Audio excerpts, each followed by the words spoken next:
I asked you guys what questions you wanted, and you all sat there like this. I gave you plenty of opportunities.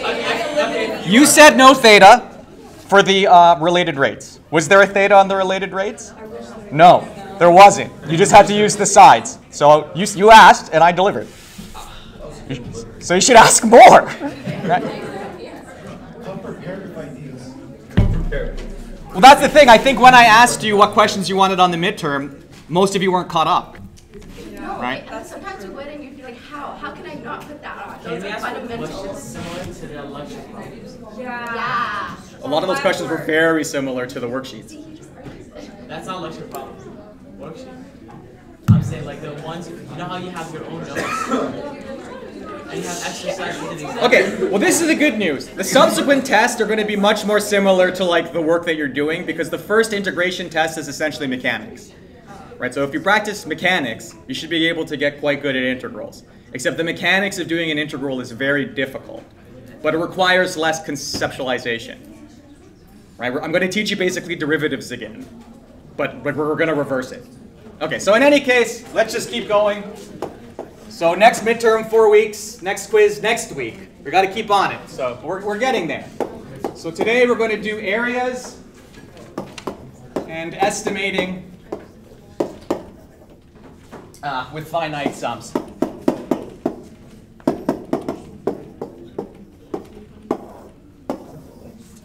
then if we got some time, I can take us some of the midterm if you want. Okay, so here's our motivation.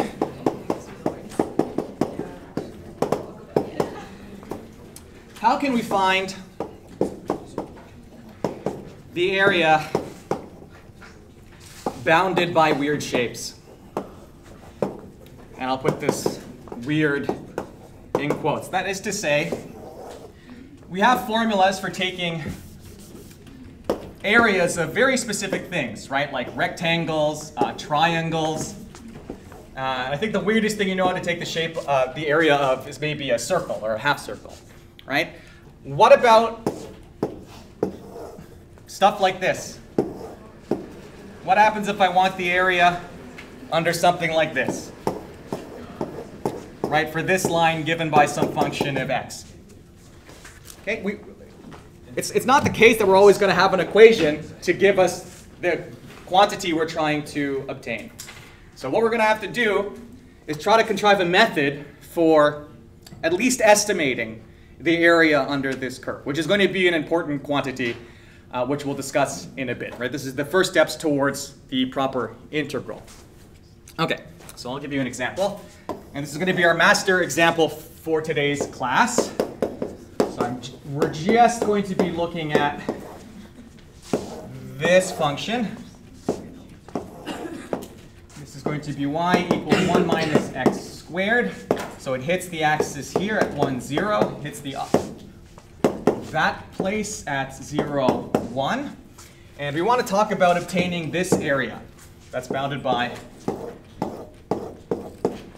the x-axis and the curve. Well, we can certainly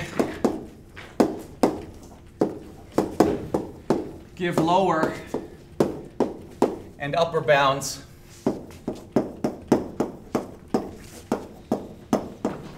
on the area. How can we get an upper bound? So let's look at this shape again.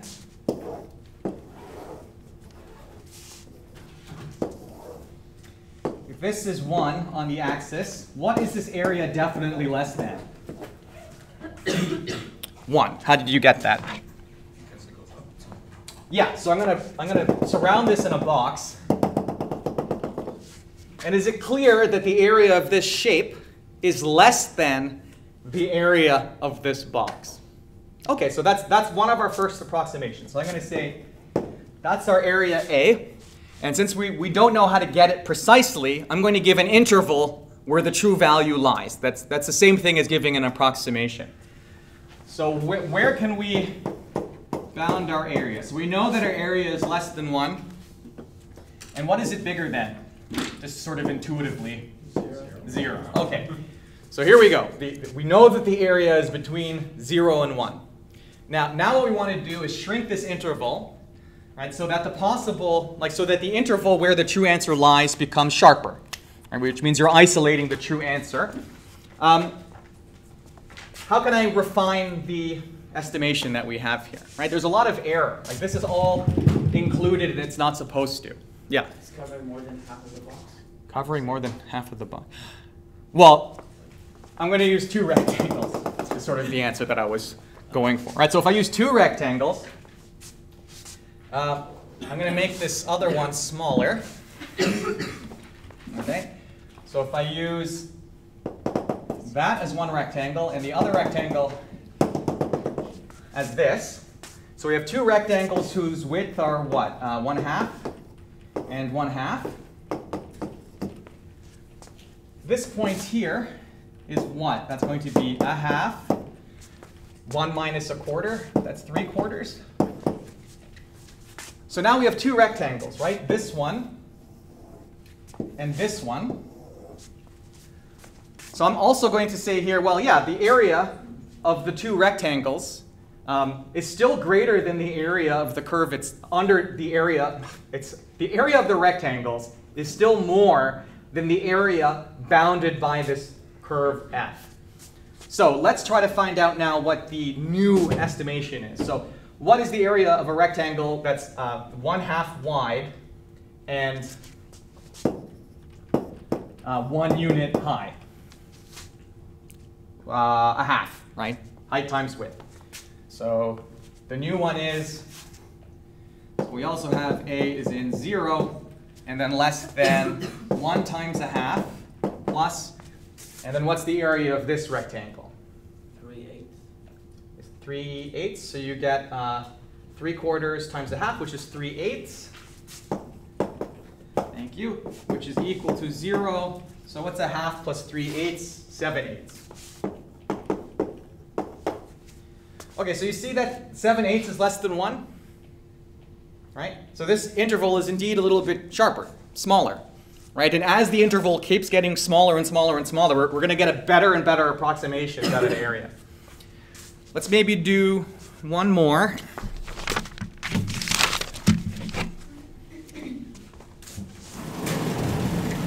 And this time we'll do 4 rectangles, okay? So here's 1 minus x squared. We go through 1. Let's create 4 rectangles here. So that goes through 1/2. I'm going to go 1/2 there, which is going to be 1/4. I'm going to go through here, and this is going to be 3/4. So what rectangles are we going to form? Well, this one, this one, this one, and this one. So we get these rectangles. Are we still overestimating the area? Mm-hmm. Yeah, because I think all of this in here is extra. That's all extra. Okay, so let's refine our approximation again. If like the area of the whole thing is A. So we've trapped A in 0 and 1. So now we have to add together the area of these 4 rectangles. Each of the areas have width 1/4. So I'm just going to go ahead and just factor that out. And then just put in all of the heights. Right, sum the heights. So what's the first height here? Well, this is on the function at x equals 0. So we have one of the heights is, that's 1. What's the next one? The next one's going to be this at x equal 1/4. So that's 1 minus a 16th. What's 1 minus a 16th? 15. Yeah, 15/16. Okay, so let me just write it like this then. I'm going to write it, because I don't really care too much about the, so let me just call that f of x. So that's 1/4 times f at 0 plus 1/4 at f of 1/4 plus 1/4 f at 1/2 plus 1/4 f times 3/4. Okay, so, and I'll just tell you what this all ends up being. You end up getting between, oh, I didn't actually calculate it. Okay, so you guys can calculate this at home and see that the area interval has become a little bit sharper. But we're more or less setting up what we're going to call a Riemann sum. We're going to want to do this, but with an arbitrary amount of rectangles, which is going to be for next class. This class, we're just going to focus a little bit more on these type of finite estimations. Okay, so let's move on. Was there another way that I could have gone about forming the rectangles? Let's go back to this example with 2.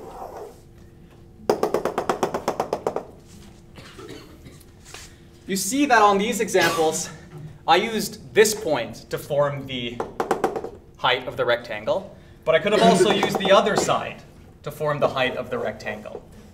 That one's a little bit hidden because it's on the ground. So if I estimate with this area now, is it less or more? Less. Okay, so that means we're going to get a bound. We're going to push the smaller, the left bound right, if we do it from here. Right, so we can get an underestimate, we can get an overestimate, which is great, because that means the true value has to lie in between the lower estimate and the upper estimate, and then we just play this game of shrinking the interval. And we'll shrink the interval to an arbitrarily small value. We'll shrink the interval to be a single number, and that single number is going to be the value of the integral. Right, so we'll develop that framework in a bit. Okay, so this is an underestimate of the area. Let's calculate it. This point here is again a 1/2 3/4,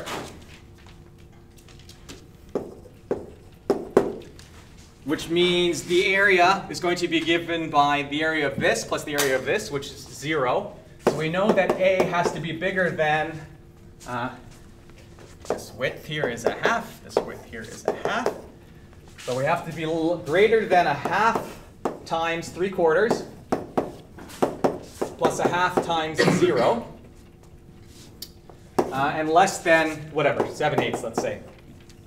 Oh, actually, I did end up calculating this. This interval ends up being 0 to 25, 30 seconds. Okay, so here we get 25, 30 seconds, which is equal to, what do we get? 3/8. 3/8 and 25, 30 seconds. Okay, so we can play the exact same game, right, to drive this leftward bound right, just by adding more intervals, right? Just by changing this, so I could have then get this rectangle.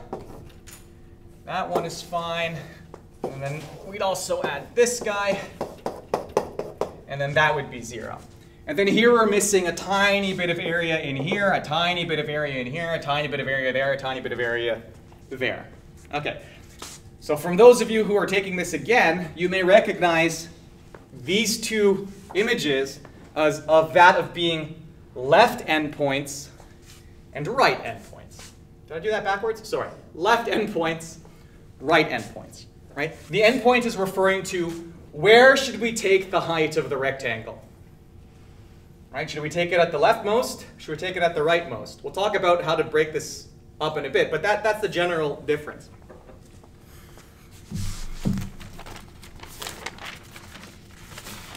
Okay, so obviously the idea is that as we use more and more rectangles, the approximation becomes better. Right? So this is usually where we bring in computers. Right? It's typically impossible to find integrals. Right? Taking integration symbolically is something very difficult.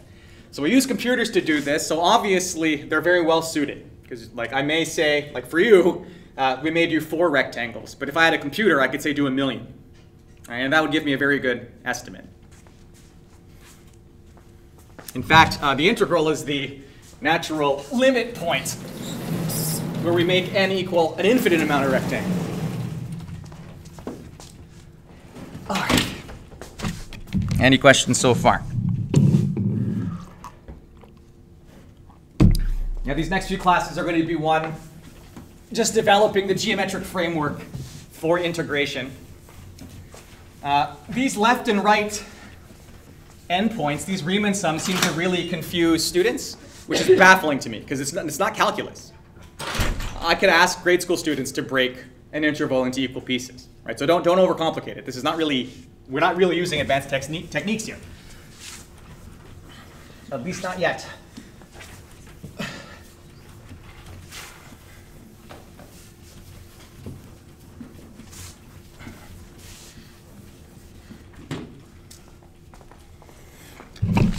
Endpoints and sampling.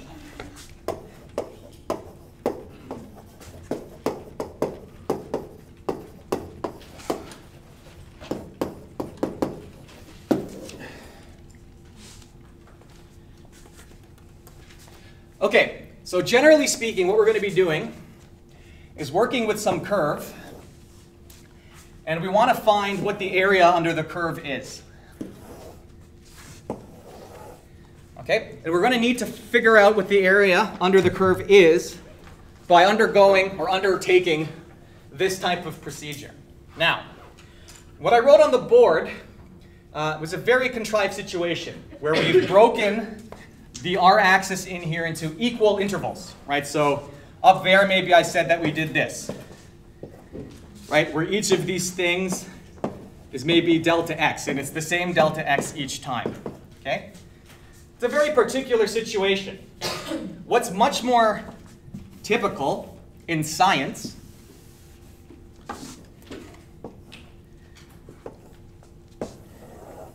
is that you've just taken some random samples along the interval. Or you can go out into the world and you can time how long it takes cars to show up to a parking garage. These are going to be random occurrences, right? So we can estimate the area under this curve by taking any selection of points along the bottom here, and I don't care how they're separated, right? So these are called sample points. Okay? And we usually denote them using an asterisk, right? It typically denotes some type of observation that was made in the real world. So this is the first, and we usually order them in ascending order. So this is the 0th sample point. Oh, sorry, first. First sample point. This is the second sample point. Oh, God. Second sample point, third sample point, and so on. 3, 4, 5, 6. Okay? And then we can play the exact same game. We can say, let's form rectangles here from the right. Okay, so we got this. We got that one. We got this one. We got this one. And this one. And this one. Okay? So just because these rectangles aren't equally spaced out doesn't mean that this is not going to give us an approximation to the curve. Right? So it's really the case that all you need to do is just give me a collection of points that sit underneath your curve. I'm going to evaluate the rectangles that they define, and then I'm going to call that an approximation to the curve. Now, it's just a simplification in the end that we typically space these things out evenly, because it's going to make the mathematics a little bit more easy. But in terms of real-life science, later on in this lecture, we're going to do a question where I'm going to give you information about suppose you're driving in your car, and every time you feel like it, you look at your watch and you record your velocity. Right? So you're not doing this every 10 minutes. You're doing this whenever you please. Right? This is why I'm calling it a random sample. We'll be able to take that information and to then calculate how far you've driven, give an estimate for how far you've driven, knowing occasionally what the velocity is. Right? That's the sort of physical interpretation of these type of graphs. But the word sample here is quite deliberate. Right? Those of you who take a little bit of statistics, that's basically an applied calculus. I'm going to give you lectures on probability soon. Okay.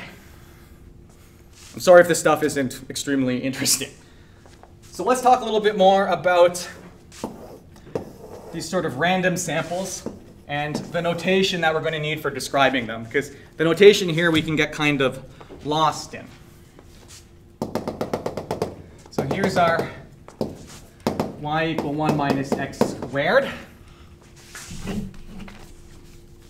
And we're just going to label a bunch of stuff. Okay, so we're going to label the interval. Right, so your first sample point has to be on the boundary. Right, if you want to go from A to B, one of these two endpoints has to be included, if we think about that. All right, so we're going to label these sample points x naught asterisk. We're going to label an arbitrary one of these sample points as xk.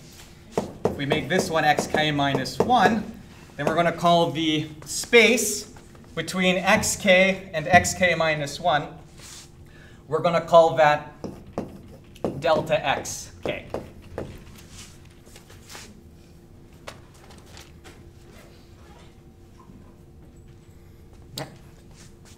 Which is going to be xk minus xk minus 1, right? Because what do we need for forming the rectangles? We need a width, we need a height. Right? The height's always going to be given by just evaluating the function in question. Okay, we typically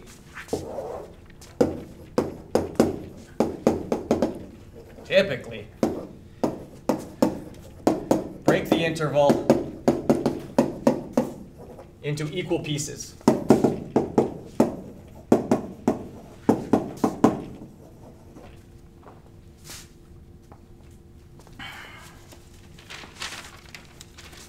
Okay, so what are the standard endpoints?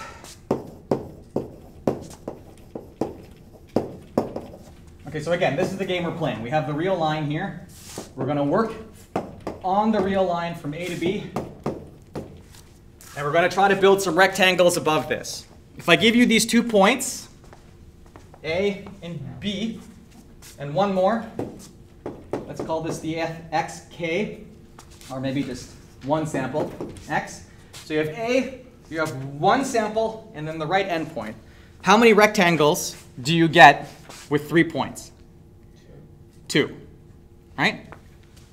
You can't, so there's 2 rectangles that can be drawn here. The one that has width this one and the one that has width this one. Right? So if you have n plus 1 samples, you're going to get n rectangles from that. And so we always have to make sure to remove one of the sample points, because one of them will be useful. Okay, suppose we want to make, well, what kind of rectangles can we draw here? Okay, so if we're going like this, I'm going to use this sample. Okay, so what's the left one look like? Well, if I want to draw a rectangle here, we've agreed that this is the base. So I have to now ask, what height do you want? Do you want me to take the height from here, or do you want me to take the height from here? Right? And again, right endpoint, left endpoint. I should exaggerate this curve a bit.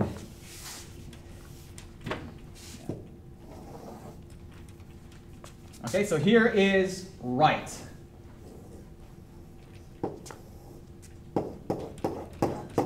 Okay, so this is right endpoint at x climb. Let's do the rest of them now.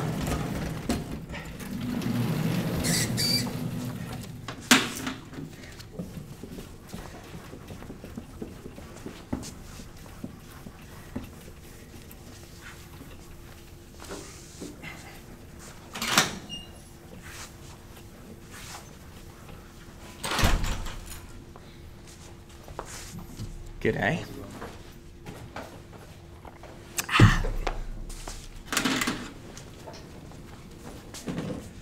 Okay, same situation. Here's our xk.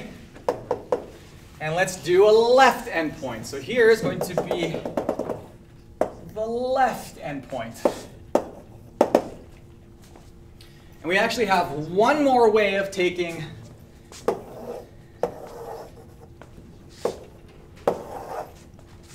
rectangles. Does anyone know the third one? Midpoint. Yeah. So we have another one, which is my least favorite, where you don't take the left or the right, where you go to the middle of your interval, and you use that to form the height. There's also another way of doing it, this is left endpoint. This is called midpoint. You don't have to know this one. Don't even write it down. The last way of doing it is called Simpson's rule, where actually you use the right and the left endpoint, and you form this trapezoid. Right? Actually gives you a little bit better approximation.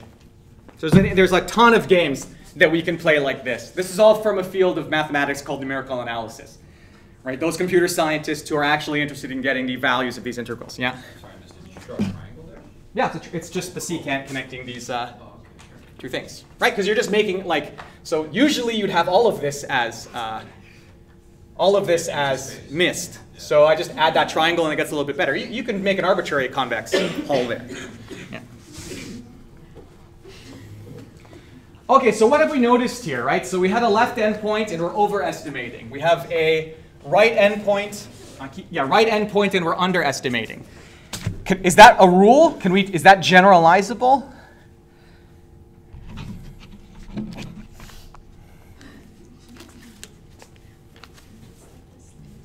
So if I ask you on a midterm, is it always the case that a right endpoint approximation will underestimate the area? Is that true? The curve goes that way. Great. Okay. Some exercises, but I got more to do. Lots more to do. Jesus Murphy. Okay, so using two rectangles.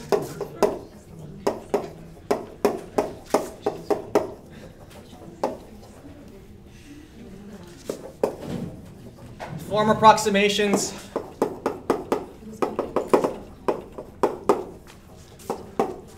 For area under F for x equals, jeez, this chalk is getting worse. 1, f of x is equal to x squared for x equal 0 to 1. Right, so this is the interval under which you want to work. 2 is f of x, x cubed. X goes from 0 to 2. 3. F of x is 1 over x. X goes from 1 to 5. And I want you to indicate if your answer is over or under. So give that a go. Just pick one, and then we'll move on.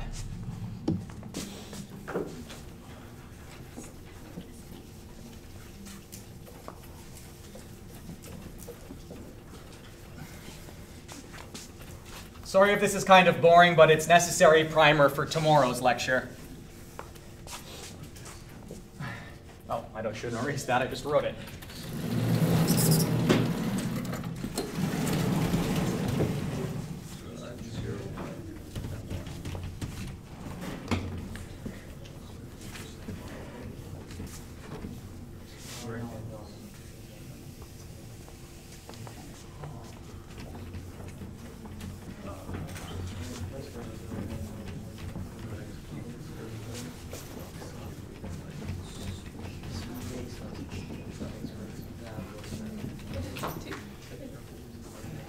Choosing math. Tell me what to do.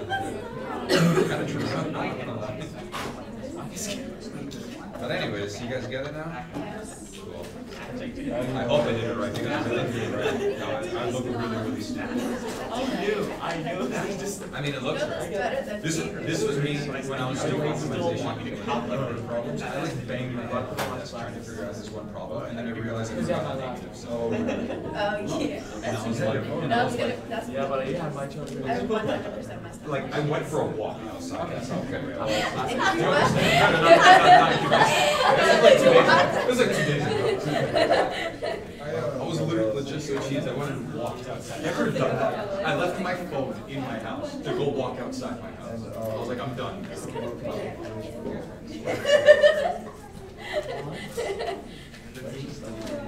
Okay, let us continue. You guys can work out the solutions to those exercises. Compare with your friends. Okay, so why do we care about all of these areas and so on and so forth? We're going to talk about two things to finish up the class. The first is just to talk about average values.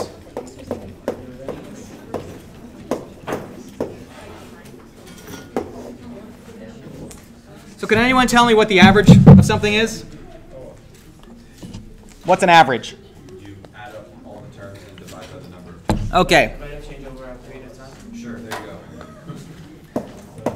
So the average value of a collection of points. You all familiar with the set notation? I just collect a bunch of points? Yeah. Okay, so if I give you n plus 1 many numbers, the average of those numbers is going to be the sum of the numbers over how many of them there are. Okay? This is probably one of the most basic quantities of statistics. Yeah? The average value of a bunch of values. Let's up the game a bit. Okay?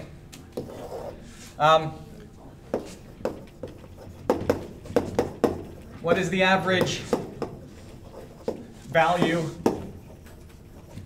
of f over some interval? By which I mean this. So if we move from a to b, and we have a function that's doing this, right? These are all points. How can I find the average value of this? How many points are on that line? So what do we do? You approach your limit. Ask for help. Ask for help. I need an adult. A little too real. I'm the adult. Okay, let's think about it this way. What's the average value? Let's suppose we have f of x is equal to c, the constant function, right? It's just going through the axis here at c. If I take an interval, any interval, from a to b, what is the average value of the constant function over a closed interval? The constant, the c. C. If the value is 2, 2, 2, 2, 2, 2, 2, 2, 2, it's obvious that the average value of this thing is 2. Okay, so we're going to do something like we just did with rectangles, okay? I'm going to say, well, if I put this, if I find a constant function that like totally bounds the function itself, it's clear that the average value of this function has to be less than that of the constant function. What can we draw a secant line? Secant. Oh, to find the average value based on... Yeah. That's a good idea, actually. To get what? I mean, if it's like sine, it's monotonic, then the line through the middle would be the average, wouldn't it? Because you're hitting the same values every time, going up and down. The line through the middle should be the average. Anyways. I don't understand how the secant can give us the average. Never mind. Well, if I'm wrong, I'd be happy. Like, what are you thinking here? If I get the slope of this line... Well, what does the secant line give us? Doesn't it give us the slope of a... Yeah, so it's going to guarantee us that we can find that tangent, essentially. I think you're confusing like the instantaneous velocity and average velocity and stuff like that. Like we have some rules regarding some physical equations. So it would just give me the slope at a specific point. Well, it wouldn't even give you the specific point. It would give you existence. In any case. All right, so I want to take the average value of this. So I can say that the average value is less than that constant value. Okay. So I'll give you an example.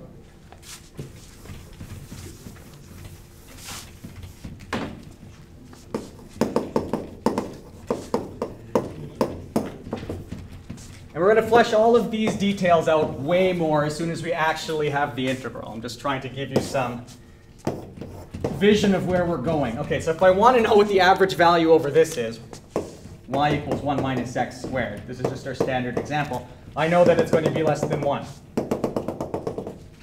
Right, because it's underneath this constant line. Y is equal to 1. So what I'm trying to get you to understand is that basically the average value of f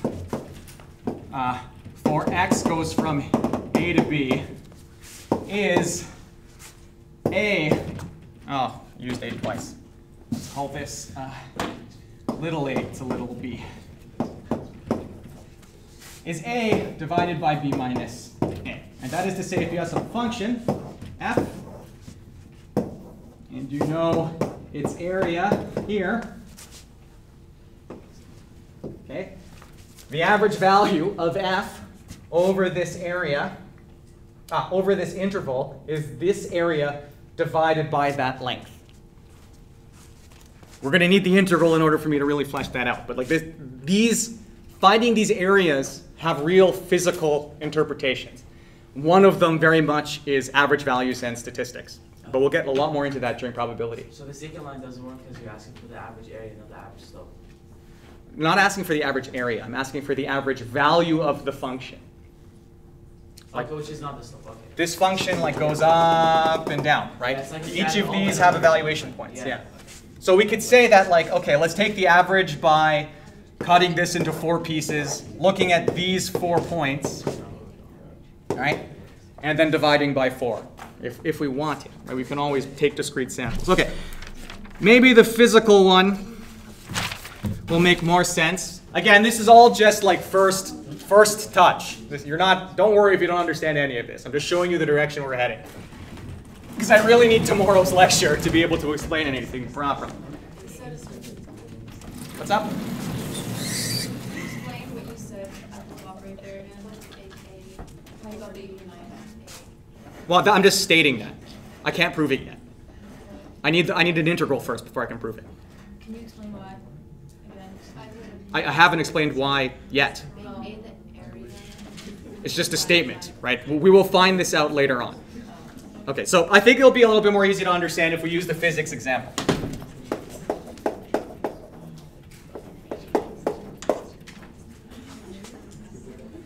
Okay, so suppose we wanted to work out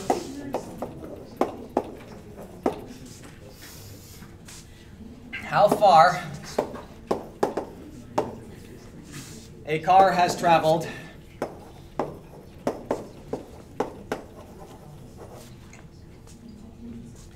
using only information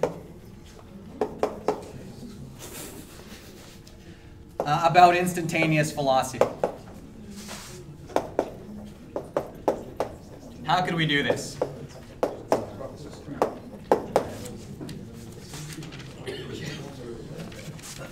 Okay, so first recall, distance is equal to velocity times time. Right, if I drive 100 kilometers an hour for an hour, I've driven 100 kilometers.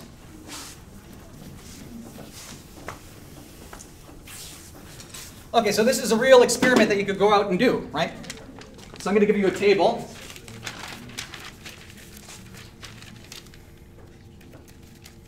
Right, so suppose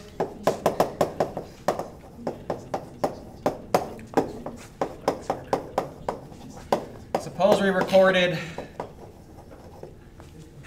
velocity every 5 minutes. Okay, so we have this type of table. So this is your minute, and this is your velocity in meters per second. How many do I got here? 1, 2, 3, 4, 5, 6, 7.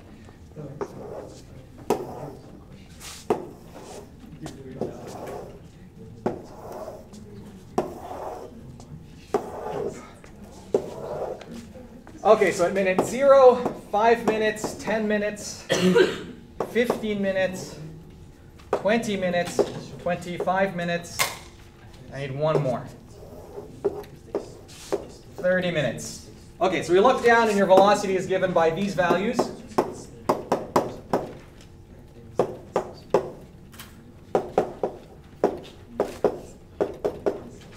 Okay, so imagine you've really done this. we've driven in your car. Every 5 minutes for the first half hour, I just record what's on your speedometer. How can we work out how far we've traveled? Any ideas?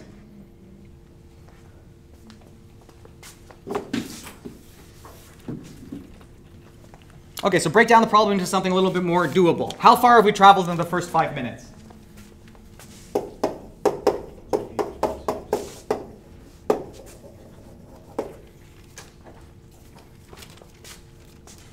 Our speed was around like 1 meter per second.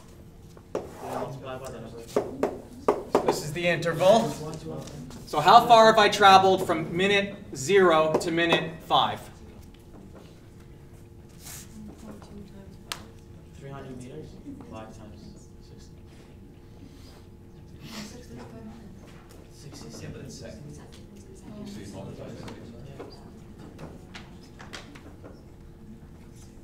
I'm dropping some hints here, right? I've drawn two columns. Why did I draw 2 columns?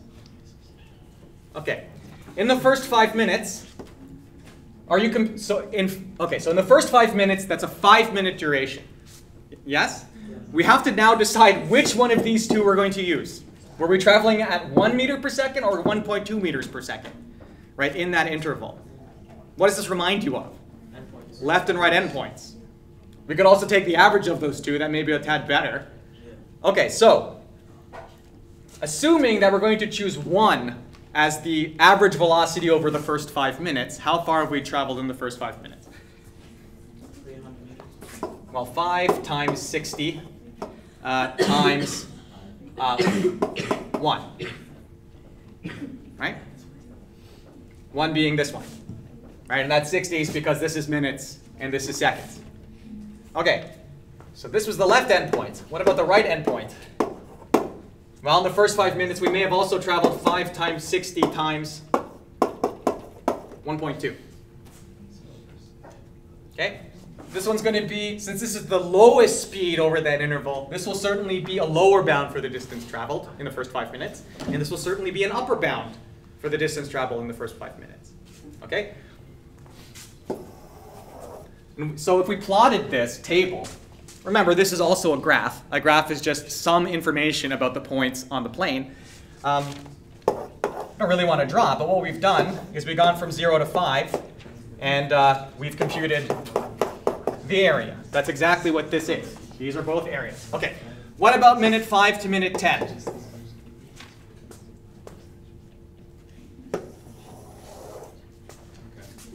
So how far have I traveled here? We'll do one more.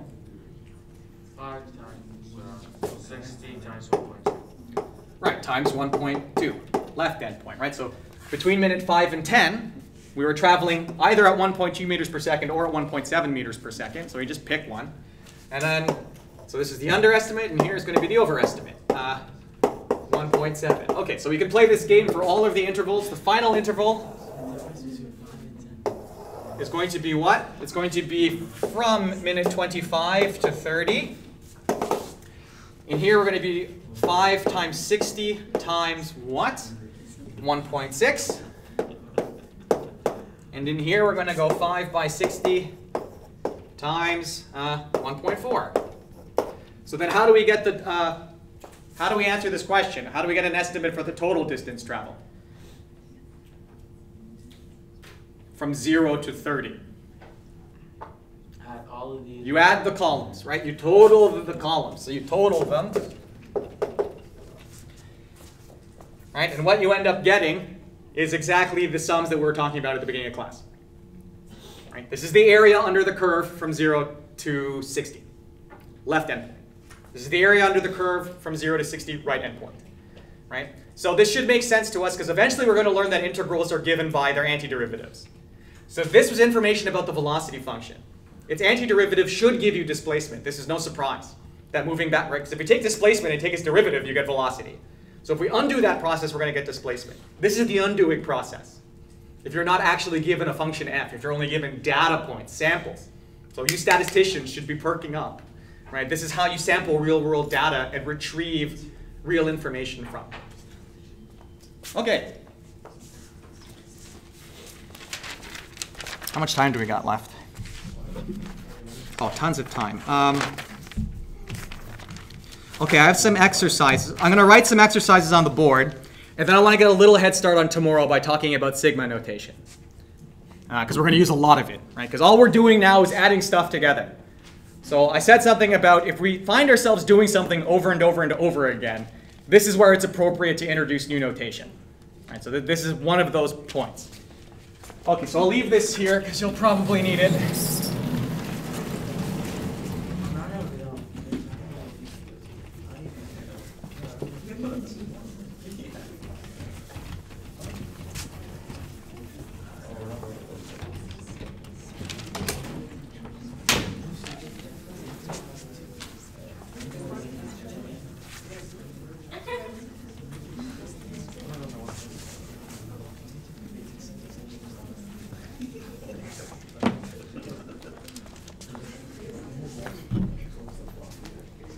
Okay, here's the first one.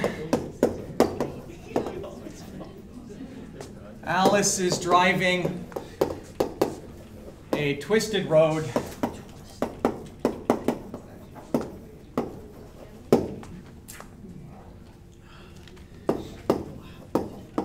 She has taken a sample of her velocity, well, really speed, every 10 seconds. Estimate the length of the road.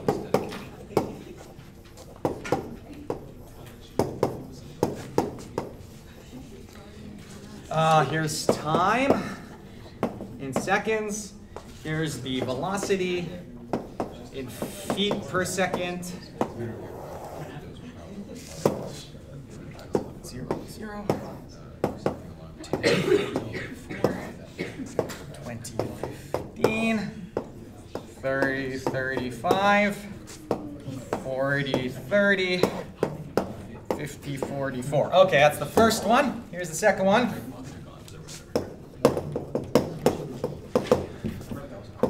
Using critical points,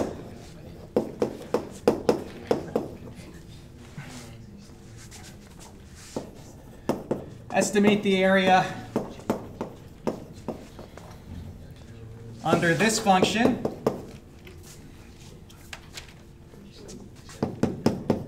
X minus 1, x minus 2, x minus 3. That is guaranteed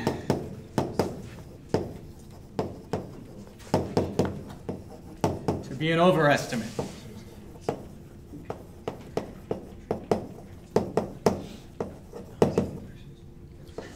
Okay, so for this, know that you can break up your interval and do whatever you'd want in those individual intervals. Right? You can say, I'm going to do a left endpoint computation here and a right endpoint computation here. Why would that be useful? Well, you may have a function which changes curvature, like this one. And if you want an overestimate of that function, area under the curve, then you have to make sure to use the appropriate left or right endpoint approximation depending on its curvature.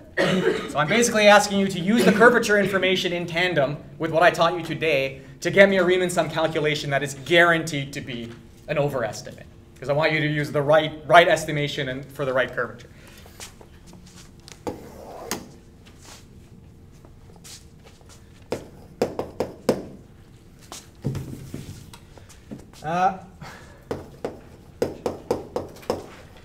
Suppose we want to break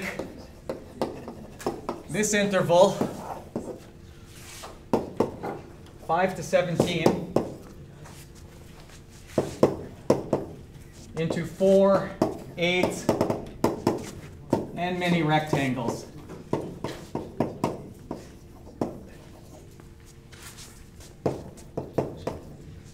Give the left endpoints, right endpoints, and midpoints for each. Okay. So if I'm asking for n many rectangles, how many sample points should you have? Okay, with 2 sample points, how many rectangles can you get?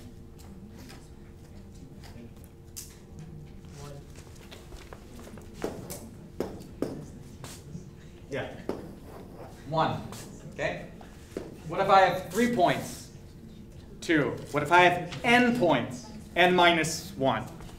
This is part of the problem-solving framework that we just walked through, right? If you can't solve the generalized problem, you just solve a specific one and try to lift it to the generalized version.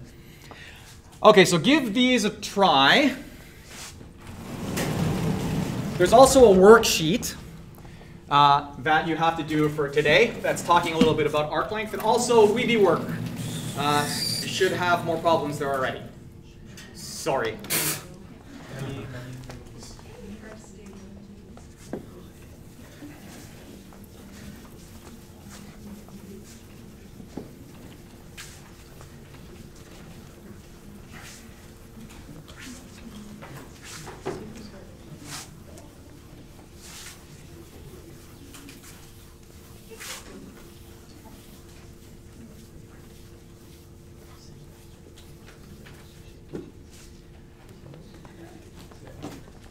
Okay, so this is sort of extra. So we have some time.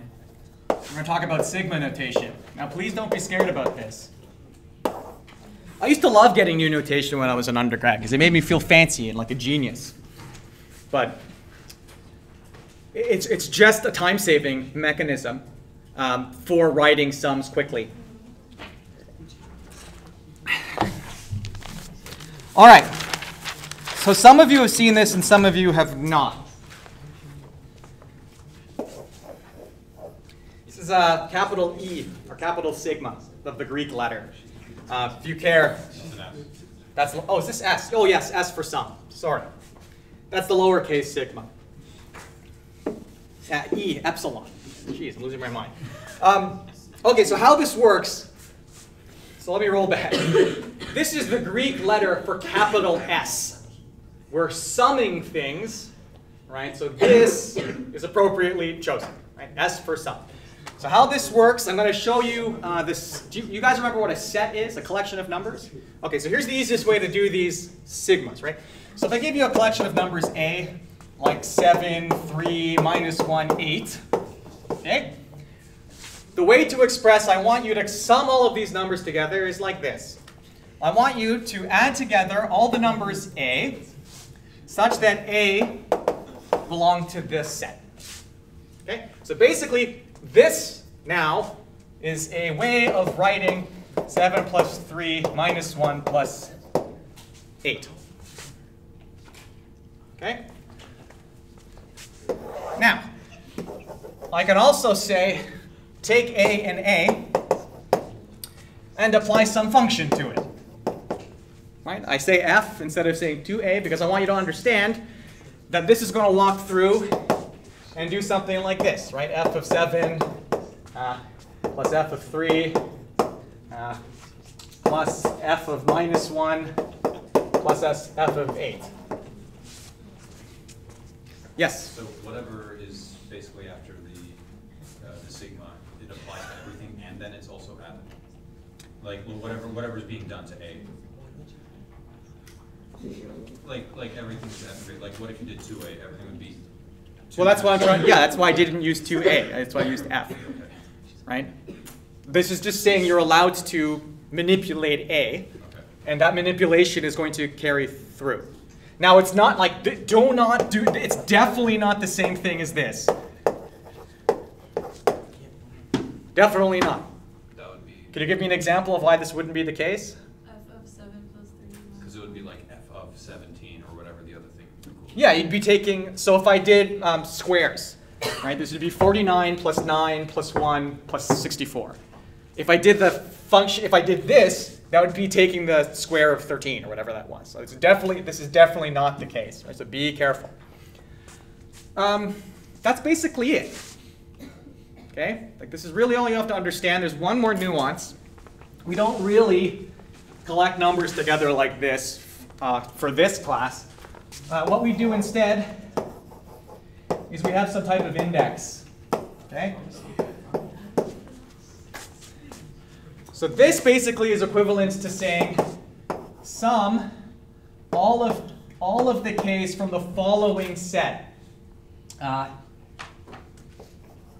0, 1, all the way to n. Right? So this is going to be 0 plus 1 plus 2 plus n minus 2 plus n minus 1 plus n. Okay, so this is called like a counting variable. It's just going to count. And so there's some stuff on your quizzes here for, we can re-index this as well. Because we're going to have to often change from 0 to 1. Incidentally, does anyone know what the sum of the first n numbers is? 101? Okay, let me show you. Let's forget about the 0. It's not going to contribute to the sum. What is 1 plus n, the first and the last number? N plus 1. What is 2 plus n minus 1? N plus 1. What is 3 and n minus 2? Same thing. Okay, so we have n half pairs, all of which we have to multiply by n plus 1. That's like a child discovered this equation. Euclid. You know the story behind this? Yeah. There's like a child, there's a naughty child, so the teacher is like, go into the corner and like find the sum of the first 1,000 numbers and don't come talk to me until you're finished. He goes in the corner, he discovers this equation, comes back to the teacher in like 6 seconds to her frustration. I don't know if it's true or not, but it's a fun story. But all you have to remember, right, it's just the first and the last number, they all equal n plus 1 and there are that many pairs. It was either Euclid or Euler. Oh, it was Gauss. It was Gauss, yeah. Definitely Gauss. Okay, so let's do one more thing, right? Just to cap off this course, lecture. Look, man, I did trivia. You did trivia? I was on the Reach team. Sorry. I was also on Reach. Yeah. Oh, reach for the top. Oh yeah. Okay, because look, I really want to be able to write more concise statements like this. Like, let x equal sample points. Right, so x is going to be a collection of samples. And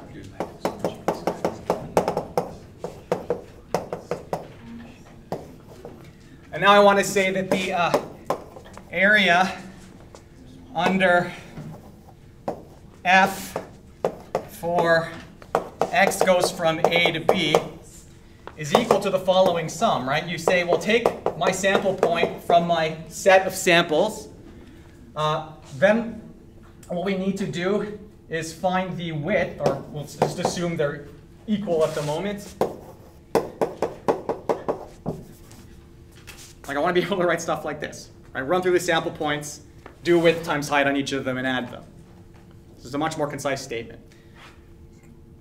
And so tomorrow what we're going to do is take a look at like sort of arbitrary functions like this. And we're going to ask what the area of it is, and we're going to try to give some type of notation, like sigma notation like this. All right, so that's going to be 2 pieces. We're going to have to break up that interval A to B into n many pieces, which is why I asked that question. I want you to practice breaking an interval into n many pieces. And then we're just going to have to say, yeah, okay, so run from 0, if we want a left endpoint, to n minus 1, width times the height at the kth sample. Okay, this is Riemann sums in 10 seconds. So tomorrow we're going to have a very long discussion about this. Right? Because then we're going to have to take this, and we're going to have to run the number of samples to infinity. We want to take an infinite amount of samples, and this is going to give us the exact area under the curve, which is going to end up giving us this relationship. Look, you see the delta x? Okay, we'll flesh this out over a couple hours tomorrow, but that's where we're headed. That's why we talked about the areas today. Okay, so why don't you go try to work on those exercises. Let's please try and keep up, right? Because the midterm again is in 4 weeks. And it's going to be harder because the material is going to be harder. Right? So it's a double-paced course, so we're really going to have to keep up. It's like running on a treadmill, just to stay put. What's going on? Area under F4 x equals A what B? A2B. A2B. Yeah, dot dot. Oh, dot dot. Is that a thing? Right. Dot dot's a thing. It's an interval, yeah. 2 dots. 2 dots. Cool. Good notation. Dude, I felt so fancy. I think on the midterm I wrote an upside down name or something. Mint. Yeah. It's like the Pacho meme. Even if I fail,